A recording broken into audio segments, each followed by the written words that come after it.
Fala galera, beleza? Primo Dev na área e o papo de hoje é direto com você que escolheu JavaScript como uma das ferramentas de trabalho. No último vídeo eu apresentei a vocês o Roadmap.sh, que é uma ferramenta incrível e que se você ainda não conhece, o link para o vídeo vai aparecer aqui em cima. Veja bem, o JavaScript é uma linguagem muito importante quando a gente fala de internet. Hoje ele é usado em diversos lugares, então a gente tem JavaScript rodando no front-end, no mobile, no back-end e até com machine learning e inteligência artificial. Tudo isso porque o JavaScript ele é flexível e multiparadigma. E para mim esse é o grande barato do JavaScript, tá? A possibilidade que você tem de aprender uma única linguagem de programação e poder utilizar ela em qualquer lugar. Minha ideia então hoje é contar um pouco da história do JavaScript, que é o personagem principal do próximo vídeo aqui do canal. Mas eu achei que faria sentido trazer essas informações antes do próximo vídeo, para que quem estiver começando hoje não se sinta tão perdido e quem já viu isso possa dar uma recapitulada. E desde já eu deixo um disclaimer aqui. O conteúdo desse vídeo é uma simplificação imensa dos recursos, vantagens e desvantagens do JavaScript e dos conceitos que a gente vai conversar. Então eu vou deixar na descrição os conteúdos que eu usei de referência, onde maiores e mais completas explicações acerca de cada tema podem ser abordados de forma mais profunda e sem o meu viés pessoal, tá bom? Por definição, o JavaScript é uma linguagem de scripts que foi construída em 1995 lá na Netscape Corporation. O objetivo era muito simples, trazer mais vida e interatividade para websites na época que eram construídos só com HTML. E quando eu falo só com HTML, era só HTML mesmo, tá? Porque o CSS, embora ele exista conceitualmente desde 94, ele só teve sua primeira versão lançada em 96.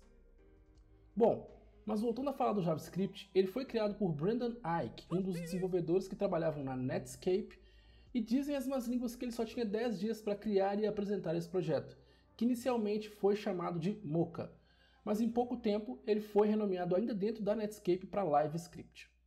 Já em 96, em uma parceria entre Netscape e Oracle, o LiveScript foi mais uma vez rebatizado e passou a se chamar JavaScript, o que faz com que até hoje algumas pessoas confundam ele com o Java. Mas é interessante comentar que essa confusão ela foi causada de propósito. A ideia na época era fazer que o JavaScript surfasse na onda do Java, porque mesmo não tendo nada a ver com JavaScript, o Java já era uma linguagem extremamente popular e já rodava em mais de 3 bilhões de dispositivos. O JavaScript só ganhou Java como parte do nome porque na época a Oracle queria dizer que o Netscape Navigator suportava applets em Java. Confuso, né? Bom, mas ainda falando de 96, o JavaScript já tinha evoluído tanto que a Fundação Europeia chamada de ECMA decidiu se responsabilizar pela padronização do JavaScript, o que certamente foi uma virada de jogo para o JavaScript porque o ECMA é uma instituição focada em padronizar recursos de sistema de informação. Logo, a padronização ela vai colaborar com a adoção do JavaScript alguns anos depois como uma tecnologia padrão para diversos navegadores. Mais uma curiosidade é que o JavaScript, ao ser adotado pela ECMA, recebeu o nome de ECMAScript ou ECMA 262. Mas acho que a palavra JavaScript já tinha caído no gosto da galera, então ainda chamamos ele de JavaScript. Beirando os anos 2000, nós já tínhamos uma terceira versão de ECMAScript saindo do forno e o Internet Explorer da Microsoft era extremamente popular, mas usava uma linguagem proprietária de scripts conhecida como JScript, o famoso copia mas não faz igual. E mais uma vez, trazendo aqui uma opinião pessoal, eu acho que foi a insistência da Microsoft em não aderir ao JavaScript é quem matou o Internet Explorer. Tanto é que o navegador principal dela hoje é o Microsoft Edge, que nada mais é do que uma cópia editada do Google Chrome. Lembrando que a Google criou e popularizou a engine V8 do JavaScript. Eu nem preciso falar que o JavaScript literalmente virou febre depois disso, já faz mais de 12 anos que ele está no topo do hype, empoderando frameworks e bibliotecas como Angular, Vue, React, Backbone, Meteor e tantos outros. Bom, é um fato que o JavaScript empoderou frameworks e bibliotecas da atualidade. Mas para isso acontecer, uma ferramenta precisou ser criada. Isso porque o JavaScript ele tinha alavancado a internet e todas as possibilidades, porém tudo só rodava no browser, né? A gente precisava de uma forma de fazer isso acontecer fora dos navegadores, e nessa pegada, em 2009, Ryan Dahl escreveu o Node.js, que seria um claro concorrente ao limitado Apache Web Server, tá? Porque o Node suportava um número bem maior de conexões simultâneas que o próprio Apache, e trazia alguns recursos no mínimo interessantes. o V8 Engine do Google como interpretador, transformando o código JavaScript em bytecode de forma que as instruções rodam direto na VM do JavaScript. E se você conhece um pouco de desenvolvimento de software, pode ter pensado, uai, mas não é a mesma coisa do JVM? Sim.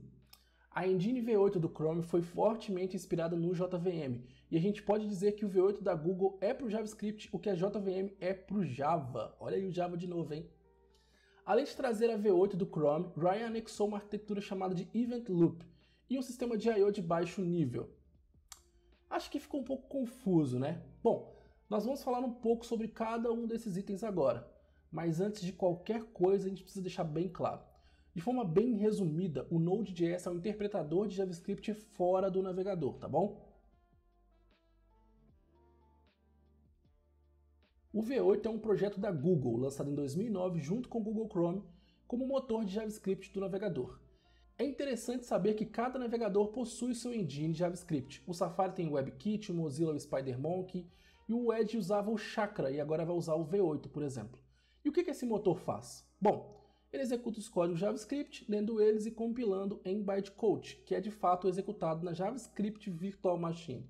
A gente pode notar que existem e existiram diversas outras engines, citando aí os saudosos Gecko do Firefox ou Presto do Opera. Mas a questão importante é, no que o V8 se difere dos outros? Primeiro que o V8, com seus pilares da criação, deu vida ao Electron, que é um framework que possibilita a criação de aplicações desktop usando o JavaScript. O V8 também possibilitou que o Node compile o código JavaScript para a linguagem nativa ao invés de só interpretar, e com isso a gente ganha tempo e performance em aplicações JS. E por mais que outras engines hoje já seriam capazes de realizar essas façanhas, não é de interesse delas, e talvez isso seria um grande retrocesso por parte das aplicações da web, mobile e desktop que se consolidaram em cima do sucesso da engine V8 do Chrome. Cada sistema operacional possui o seu próprio Event Handler, ou gerenciador de eventos, tá? O Linux tem o epool, o macOS tem o KQ, ou o Windows tem o IOCP, por exemplo. Existe no Node.js uma entidade responsável por receber e atribuir cada evento ao seu gerenciador de eventos correspondente, o que no Node.js é conhecido como demultiplexer. E o próprio Node.js usa esse recurso de I/O, ou entrada e saída de informações, de forma assíncrona e não bloqueante, que os próprios sistemas operacionais disponibilizam junto com os seus respectivos hardwares. Para que isso fosse possível, junto com o Node.js foi desenvolvida a libuv. Ela serve como uma implementação mais complexa e completa do demultiplexer, atuando nas camadas de I/O disponíveis. Um adendo importante é que essa estrutura ou arquitetura é chamada de Reactor Pattern, e eu acho que nesse vídeo falar do Reactor Pattern vai trazer uma complexidade desnecessária que a gente não quer lidar agora. Mas se você tem interesse em saber um pouco mais sobre esses padrões de arquitetura e outros também, deixa um comentário aqui embaixo. O Event Loop não necessariamente é uma feature do Node ou do JavaScript. O Event Loop é uma arquitetura onde você depende de uma call stack, ou seja, de uma pilha de itens em execução e de uma fila de execução propriamente dita, que aqui chamamos de Task Queue.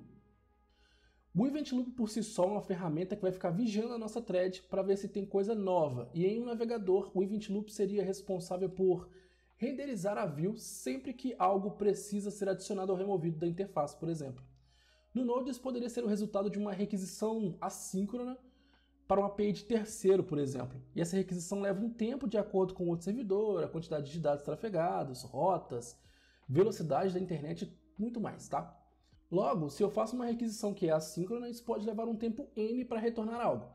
E quando esse retorno acontece, o Event Loop vai avisar, ó, lembra daquela requisição X que você fez esperando o resultado Y? Pois é, ela mandou uma resposta, que poderia ser, por exemplo, o payload de uma requisição de login, tá?